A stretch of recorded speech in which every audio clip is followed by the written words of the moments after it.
दोस्तों जरा सोचें कि क्या हो अगर कोई सुंदर और आकर्षक दिखने वाली स्त्री अचानक से राक्षस में बदल जाए। यहाँ पर हम एक रोचक ग्रीक मिथोलॉजी की कहानी के बारे में चर्चा करने वाले हैं। मेडुसा की कहानी ग्रीक साहित्य और संस्कृति में एक महत्वपूर्ण स्थान रखती है। ये बहुत ही रोचक कहानी है जिसमें व्यक्तिगत मूल्य, अहंकार और सुंदरता के बहुत से पहलुओं के बारे में पता चलता है। सांपों से घिरे हुए चेहरे से जब मेडुसा किसी को देखती थी तो उसके प्रकोप से कोई नहीं बच पाता था। ये कहानी बहुत ही दिलचस्प है। अपनी देवी से मेडुसा का लगाव, जिंदगी भर पवित्र रहने की कसम और भक्ति भाव मेडुसा की कहानी को ग्रीक माइथोलॉजी में एक महत्वपूर्ण स्थान देते हैं। तो चलिए दोस्तों, बिना देरी किए हम इस दिलचस्प कहानी की शुरुआत करते हैं।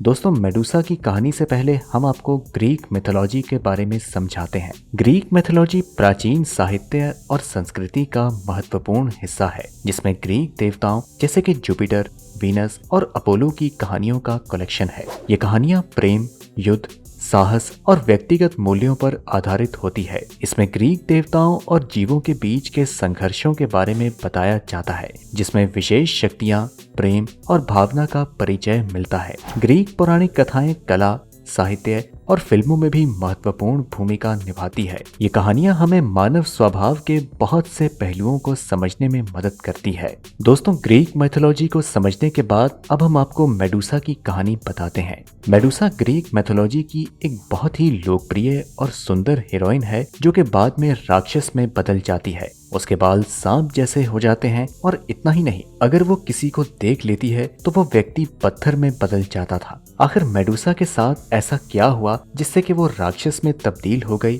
इसके बारे में भी हम विस्तार से आपको बताने वाले हैं। तो जैसा कि हमने आपको बताया है कि मेडुसा बहुत ही सुंदर थी। उसके बाल बहुत ही आकर्षक थे जो कि उसकी खूबसूरती में चार चांद लगाते थे। मेडुसा खूबसूरती के मामले में बहुत आगे थी और वह इस बात को अच्छे से जानती थी कि वह कितनी सुंदर है। अपने जन्म स्थान यानी कि यूनान के शहर एथेंस में उसके बराबर की कोई भी सुंदर महिला नहीं थी। लोग उसकी सुंदरता पर मोहित थे और उसकी झलक पाने के लिए बहुत उत्साहित रहते थे। ग्रीक मैथोलॉजी में मेडुसा को गॉर्गन यानी कि कुरूप स्त्री बताया गया है। दोस्तों, मेडुसा से जुड़ा एक बहुत ही रोचक किस्सा है जिसमें उसके प्रकोप से बचने के लिए खगोल विज्ञान का एक व्यक्ति प्रतिबिंब शील्ड यानी कि रिफ्लेक्शन शील्ड का उपयोग करता है ताकि वह उसकी आंखों में डायरेक्टली ना देख सके। मेडुसा की कहानी ग्रीक मैथोलॉजी में उसके प्रकोप, दुख भरे प्रेम और उसकी देवी एथना के साथ विवाद से जुड़ी हुई है। आइए दोस्तों, अब हम मेडुसा के बचपन में चलते हैं और जानते हैं उसके जन्म, परिवार और गॉर्गन से उसके कनेक्शन के बारे में। ग्रीक मिथोलॉजी में मेडुसा की जन्म की कहानी बहुत ही रहस्यमयी और रोचक है। उसके माता पिता फोर्सिस और सेतो दोनों समुद्री जीवों के शासक थे और उनके बच्चे गॉर्गन्स समुद्र के भयानक देवताओं के रूप में पैदा हुए थे। मेडुसा की दो और बहनें भी थीं जिनका नाम था स्थेनो और यूरेली। इन तीनों बहनों में से मेडुसा सबसे युवा और खूबसूरत थी, लेकिन उसके खूबसूरत होने के बावजूद उसे एक भयानक राक्षस बनने का श्राप मिल गया। अब सवाल ये उठता है कि आखिर किसने उसे ये श्राप दिया और उसके पीछे का कारण क्या होगा। यहाँ पर हम आपको ग्रीक देवी एथना के बारे में बताना चाहेंगे जिसका इस कहानी से बहुत ही गहरा संबंध है। एथना ग्रीक मैथोलॉजी की एक देवी है जिसे बुद्धि, युद्ध कौशल, कला और न्याय की देवी के रूप में पूजा जाता है। उसे ग्रीक शहर एथेंस की रक्षक माना जाता है और उसका मंदिर एथेंस के सिटी सेंटर पार्थेनन में स्थित है। समुद्री देवता पोसेडियन ने बिना मां के एथना को जन्म दिया था।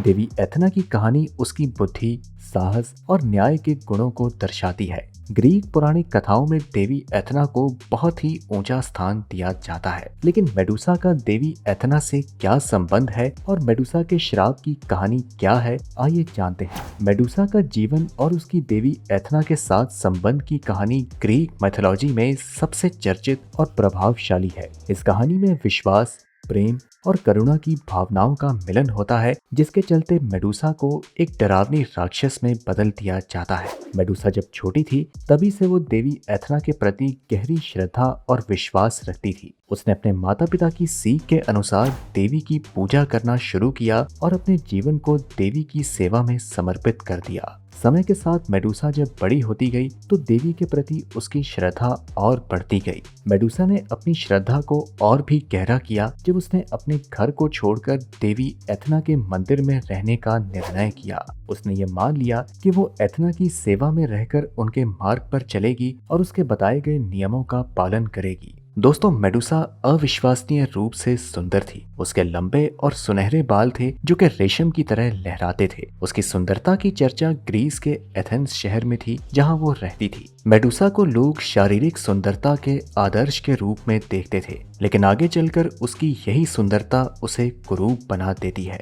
ज्ञान और युद्ध की देवी एथना यूनानियों के बीच एक सम्मानित देवी थी। वह अपनी बुद्धि, सैन्य रणनीति और 12 ओलंपियन देवी देवताओं में से एक थी। हालांकि अपने दैवीय गुणों के बावजूद एथना की सुंदरता अक्सर मेडुसा की तुलना में फीकी पड़ जाती थी। एथना एक कुंवारी देवी होने के नाते अपने रूप रंग की ज्यादा परवाह नहीं करती थी। उसकी दिव्य शक्तियां लोगों को बहुत प्रभावित करती थी, इसलिए लोग उसके दर्शन के लिए एथना के टेम्पल जाते थे। लेकिन जब मंदिर में लोग मेडुसा को देखते तो उसकी खूबसूरती से बहुत प्रभावित होते, जिसके चलते धीरे धीरे मेडुसा बहुत पॉपुलर हो गई और अब बहुत से लोग टेम्पल में देवी एथना के दर्शन करने की जगह मेडुसा को देखने के लिए आने लगे। लोग तो यहाँ तक कहने लगे कि मेडुसा जैसी खूबसूरत स्त्री दुनिया में कहीं नहीं है। जैसे ही मेडुसा की सुंदरता की ये कहानियां एथना तक पहुंची, वह मेडुसा से जलन महसूस करने लगी। एथना किसी भी नश्वर व्यक्ति के बारे में सुंदर होने का विचार बर्दाश्त नहीं कर सकती थी और इस जलन ने एथना को परेशान कर दिया और वह मेडुसा से नाराज हो गई। मेडुसा की एक्स्ट्रा ऑर्डिनरी ब्यूटी और एथना की जलन ने आगे चलकर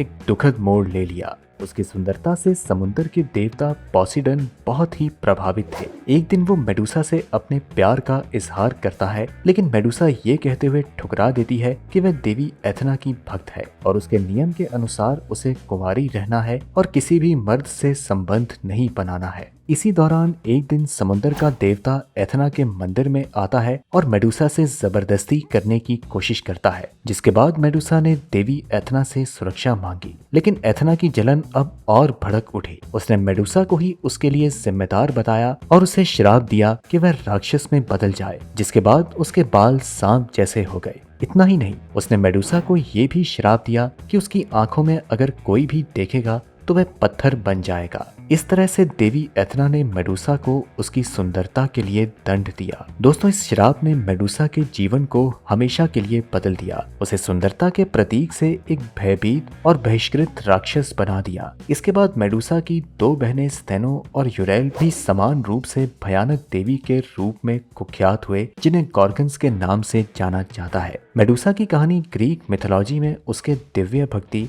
अपमान और श्राप के माध्यम से ह्यूमन क्वालिटीज और न्याय के महत्वपूर्ण पहलुओं को दिखाती है।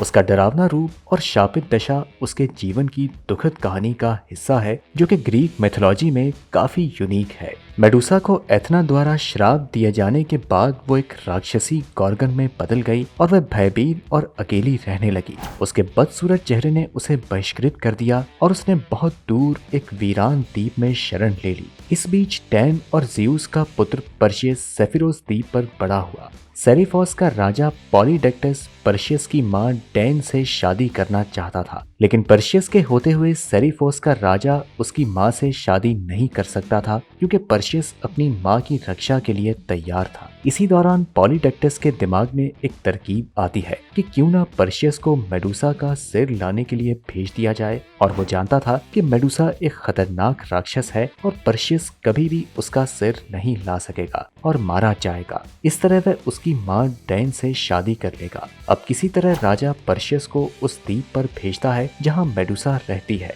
रास्ते में जाते हुए पर्शियस को एथना और हर्मेस सहित ओलंपस के देवताओं ने मदद की ताकि वे मेडुसा का सिर काट कर ला सके। इसलिए उसने कई तरह के जादुई औजार भी दिए, जैसे कि पाताल लोक की अदृश्यता की टोपी, एथना की पॉलिश की हुई ढाल और हर्मीस के पंखों वाले सैंडल। इन औजारों की मदद से लड़ाई में पर्शियस मेडुसा का सिर काटने में कामयाब रहा और उसे लेकर राजा पॉलीडेक्टस के पास आया। शुरुआत में तो राजा को विश्वास ही नहीं हुआ कि पर्शियस मेडुसा का सिर काटने में कामयाब रहा है। इतने में ही मेडुसा के कटे हुए सिर की नजर पॉलीडेक्टस और उसके दरबारियों पर पड़ती है, जिसके बाद वो सब के सब पत्थर की मूर्तियां बन जाते हैं। और ऐसा माना जाता है कि देवी एथना ने मेडुसा को जिल्लत भरी जिंदगी से छुटकारा दिलाने के लिए पर्शियस की मदद की और साथ ही साथ पॉलीटेक्टस के विश्वासघात के लिए उसे सही सजा दी।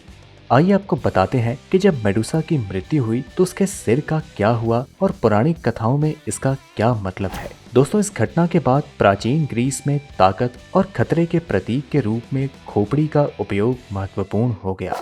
मेडुसा का सिर आज भी समकालीन साहित्य, कला और लोकप्रिय संस्कृति में एक प्रसिद्ध प्रतीक है। इसकी कहानी आज भी लोगों के लिए एक चेतावनी के रूप में काम कर रही है कि गर्व और ईर्ष्या के बदले में नकारात्मक परिणाम भी मिल सकते हैं, फिर वो चाहे देवों की दुनिया हो या कहीं और।